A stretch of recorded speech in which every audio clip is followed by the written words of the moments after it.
ദേ ഞാനൊരു കാര്യം പറയട്ടെ. ഇന്നുണ്ടല്ലോ ഞാൻ ബസ്സിലിങ്ങനെ പോകുമായിരുന്നേ. അപ്പം ഞാൻ പെട്ടെന്ന് ഇങ്ങനെ തിരിഞ്ഞു നോക്കിയപ്പോൾ പുള്ളിക്കാരൻ എന്നെ ഇങ്ങനെ നോക്കിക്കൊണ്ടിരിക്കുക. ഞാൻ പെട്ടെന്ന് തന്നെ തിരിഞ്ഞു കളഞ്ഞു. ഇതാണ് ഇത്ര വലിയ സംഭവം. ഇത് നീ എപ്പോഴും പറയാറുള്ള കാര്യമല്ലേ? നോക്കി പെട്ടെന്ന് തിരിഞ്ഞപ്പോൾ കണ്ടു.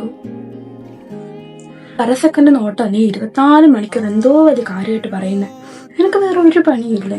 എടി, ഒന്നെങ്കിൽ നീ അയാളോട് പോയി ഇഷ്ടമെന്ന് പറയണം, അല്ലെങ്കിൽ പിന്നെ അയാളെ കുറിച്ച് എന്തിനിപ്പോഴും പറയുന്നത്? ഇഷ്ടമൊന്നും പറയാൻ അവൾക്കൊരു ധൈര്യമില്ല. എടി, നീ ഒന്ന് പോയി പറഞ്ഞു നോക്ക്. പോയ ഒരു വാക്ക് കിട്ടിയെന്നാ അവൻ റിജക്ഷൻ പറയുന്നുള്ള പേടിയാണ് നിനക്കുള്ളത്. നീ പറ. എടി, നീ തൻ്റെ അടുത്തൊരു 100 വട്ടം ചോദിച്ചിട്ടുള്ള ചോദ്യം, നിനക്ക് എന്താ അവനോട് പോയി ഇഷ്ടമെന്ന് പറഞ്ഞൂടെയെന്ന്.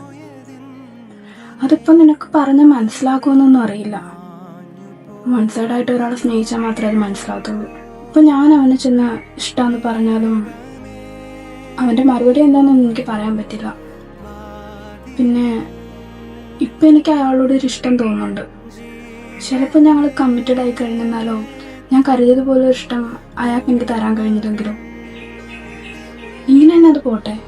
പിന്നെ എങ്ങാനും ഞാൻ ചെന്ന് ഇഷ്ടമെന്ന് പറഞ്ഞിട്ട് അയാൾ റിജക്റ്റ് ചെയ്താൽ, അതും കുട്ടിക്കാലം തൊട്ടേ കുറേ ബോഡി ഷെയിം കിട്ടി താർന്നിരിക്കുന്ന ഒരു മനസ്സായിട്ടത്. ഇനി ഞാൻ ഇഷ്ടപ്പെടുന്ന ഒരാൾ അയാൾ കൂടി എന്നോട് ബോഡി ഷെയിം ചെയ്താൽ എനിക്കതൊരിക്കലും സഹിക്കാൻ പറ്റില്ല. ഞാൻ പിന്നെ അത് തന്നെ ആലോചിച്ചിരിക്കും. അതൊക്കെ കൊണ്ടാണ് ഞാൻ അതിന് പറയാത്തത്.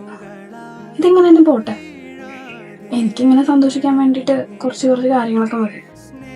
പുള്ളിനെ ചുറ്റിപ്പറ്റി പുള്ളി അറിയാതെ നോക്കിയും ഒടിഞ്ഞു നോക്കിയൊക്കെ ഇങ്ങനെ അങ്ങ് മതി. ഇത് തന്നെ എനിക്ക് ഏറ്റവും ഇഷ്ടപ്പെട്ട ഒരു കംഫർട്ട് സോണ്.